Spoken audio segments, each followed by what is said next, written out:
Hello guys, this is Movie Lover and welcome to this Movie Lover world. Today, I'm going to explain an erotic mystery film called Eyes Wide Shut. It's a delightful night in New York City, and Bill and Alice Harford make preparations for the party they were invited to. The young and beautiful married couple says goodbye to their young daughter, who they leave with the babysitter. The Harfords arrive at the prestigious party, where they are greeted by the host, Victor, and his wife, Ilona. Later, the men and women take up the dance floor, swaying to the music. Among them is Bill, who's sporting a crisp tuxedo, and his lovely wife Alice, wearing a sleek, black dress. During the dance, Bill tells Alice that the pianist in the band was a former classmate of his who dropped out of medical school. Just then, the band takes a break for a few minutes, and Alice leaves to go to the bathroom. She and Bill agree to regroup at the bar. Meanwhile, Bill walks up and talks to his old friend, the pianist Nick. His friend tells him that he's got a gig at the Sonata Cafe, inviting Bill to see him there soon. As they had agreed on, Alice waits for her husband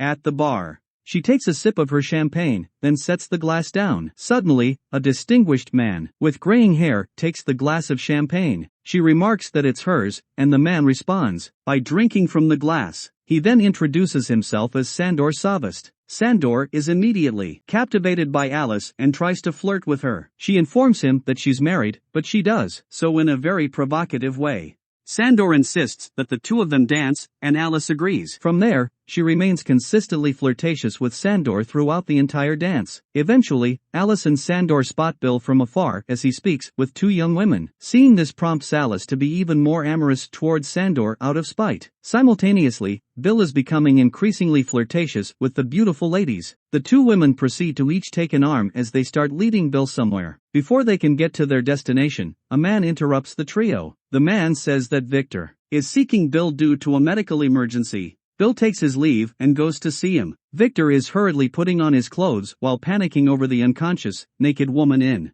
his room. When Bill shows up, he examines the woman and asks Victor what exactly happened. Victor explains that the woman, Mandy, took some drugs, and she suddenly fell unconscious. Bill calls Mandy by name to see if she'll respond. After getting and sustaining Mandy's attention, he manages to get her back to her senses. Bill then recommends that she rest for an hour, then instructs Victor to have someone take her home. Meanwhile, Alice breaks out of her amorous spell, and she firmly tells Sandor that she has to leave. Later that night, the Harfords return to their home. The two of them stand naked in front of the mirror, leaving their beautiful bodies bare. With that, they kiss passionately without knowing how close to infidelity each of them was that evening. The next day provides no excitement whatsoever for the Harfords. Bill works at the hospital, examining one patient to another. As for Alice, she and her daughter Helena remain at home, wrapping their Christmas presents. During that evening, Alice prepares a joint for her and Bill to share. In their bedroom, Alice suddenly asks Bill about the two young women that he was speaking to last night at the party. Bill denies that he was hitting on them, but Alice continues to be antagonistic about it. She appears to be in a volatile and emotional state as she continues to goad her husband into an argument. In turn,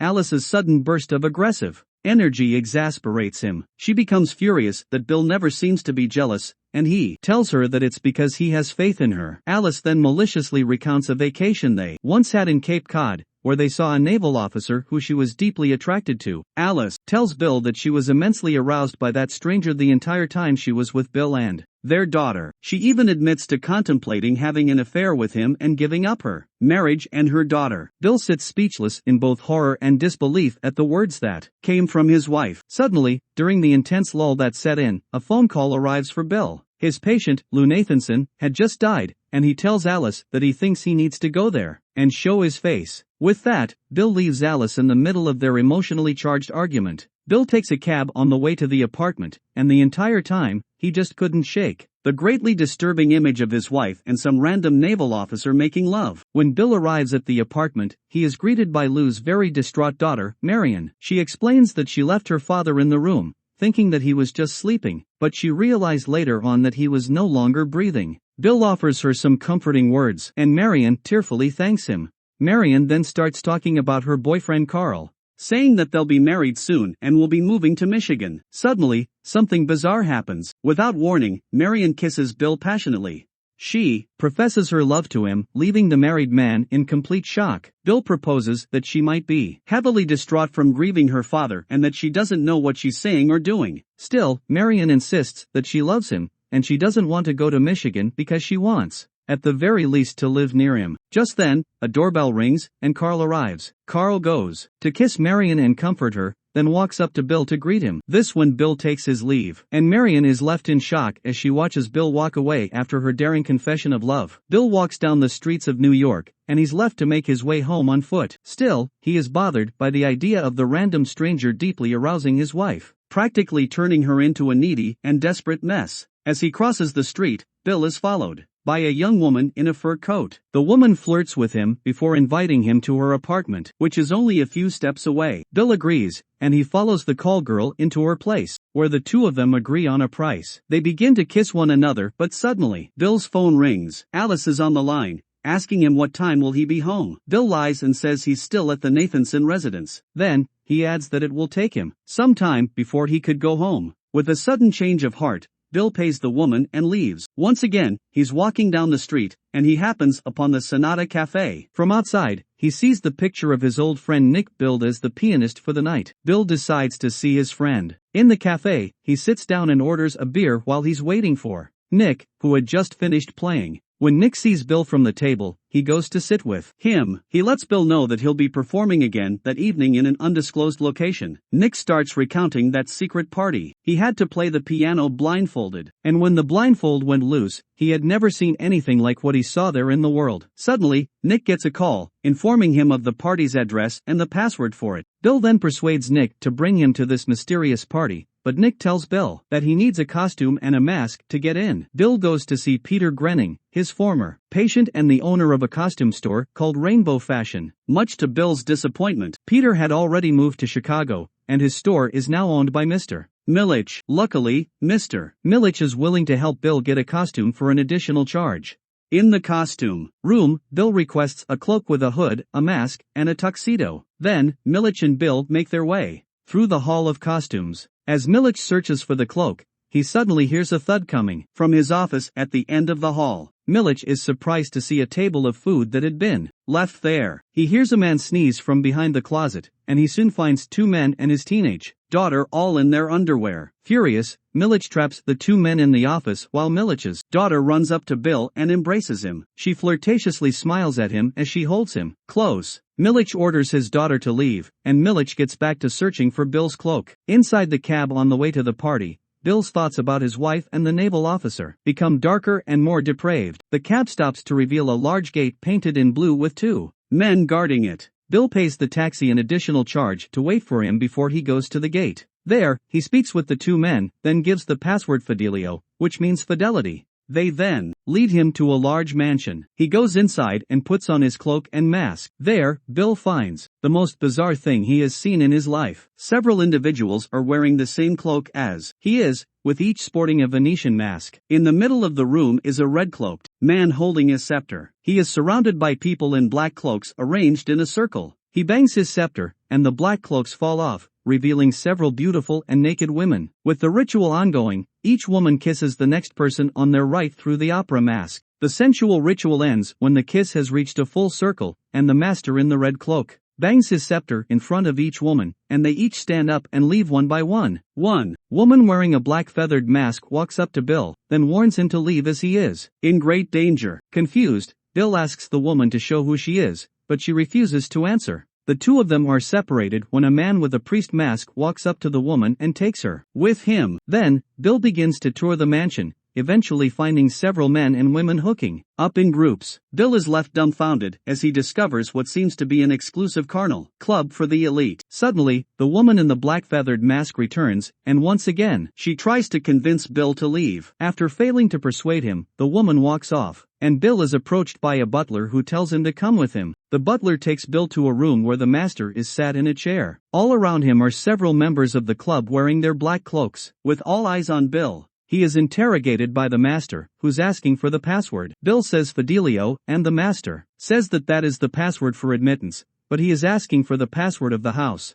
Bill lies about forgetting what it was, and the master becomes enraged. He then demands Bill take off his clothes. Before he could, the woman in the black feathered mask appears, demanding that they let Bill go. In exchange, she will be the one to redeem him. The master accepts and lets Bill go with the condition that he never tells anyone, otherwise, there will be consequences for him and his family. Before he leaves, Bill asks what will happen to the woman in the black feathered mask. The master ominously replies that no one can change her fate now. Bill returns home at around a.m. He hides his costume on a small desk, then goes to the bedroom to find Alice laughing out loud in her sleep. Bill decides to wake her up because he thought she might be having a nightmare. Alice wakes up crying, saying that she had a horrible dream. She then tells Bill about how she was in a deserted city with Bill, and they were naked. She felt awful and ashamed, and she also felt angry at Bill because she thought it was his fault. Bill left to find clothes for them, but the dream suddenly changed. She was lying naked under the sun in a beautiful garden, and from out of the woods, the naval officer came to her and they made love. 100 men appeared and surrounded her out of nowhere,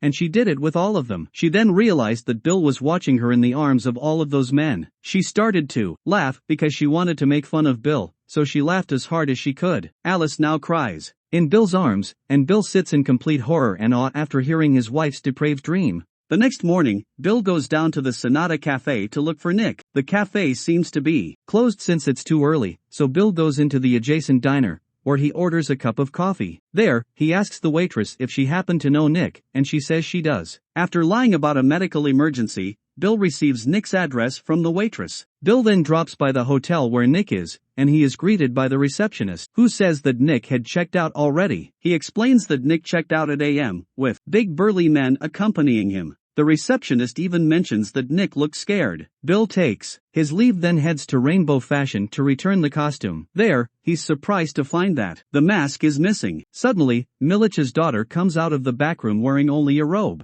The 2 men that Milich had locked in the office last night come out of the back room, too, surprising Bill. He asks Milich about this, saying that he thought that he was going to call the police. Milich explains that they came to some other arrangement, implying that they had paid money to have their way with Milich's daughter, which Milich himself approved of. Milich then remarks that Bill is welcome to anything he wants, even if it's not a costume. As Milich says this, he puts his arm around his teenage daughter. Bill makes his way back to the mansion. He walks up to the blue gate, and a security camera catches him looking. Then, a car drives up from the other side of the gate. An old man steps out of the car and hands Bill a letter directly addressed to him in his full name. The letter reads, "Give up your inquiries, which are completely useless, and consider these words a second warning. We hope, for your own good, that this will be sufficient." When Bill returns home, he finds Alice helping their daughter with homework. He then tells Alice they should have dinner early because he has an appointment that evening. Bill goes to the kitchen to get a drink,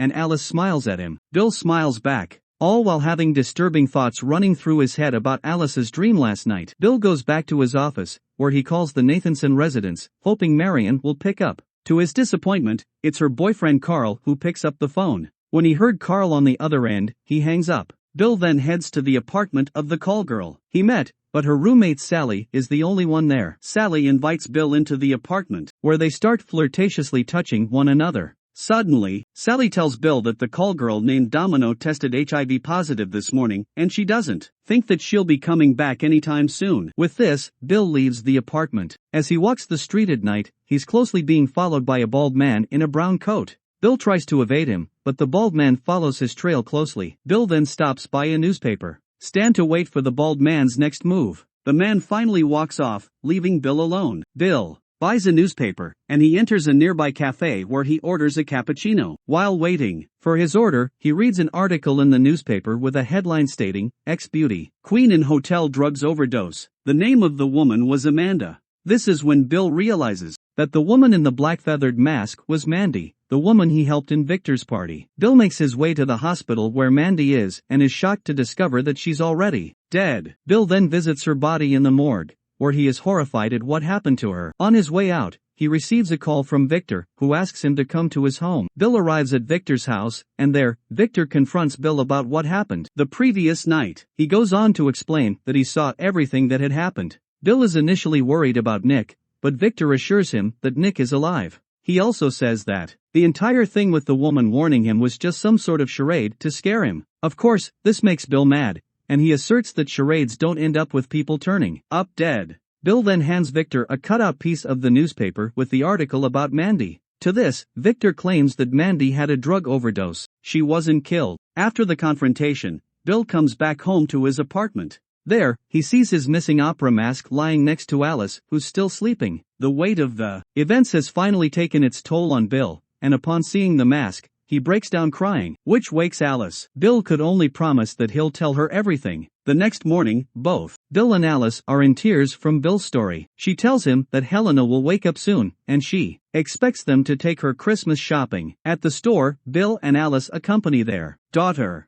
The two of them are quiet, intense. Bill asks Alice what they should do, to which Alice replies that they should be grateful that they've managed to survive through all their adventures, whether they were real or only a dream. When asked if she's sure of that, Alice says that she's only as sure as she is that the reality of one night, let alone a whole lifetime, can never be the whole truth. To this, Bill replies, and no dream is ever just a dream. Alice nods in agreement and tells Bill that the important thing is they're awake now, and hopefully, for a long time to come. Bill then says, forever, which scares Alice, and she says that the word frightens her. She goes on to profess that she loves him, and they need to make love again very soon. Thanks for watching. Movie Lover will meet you again with new story till take care.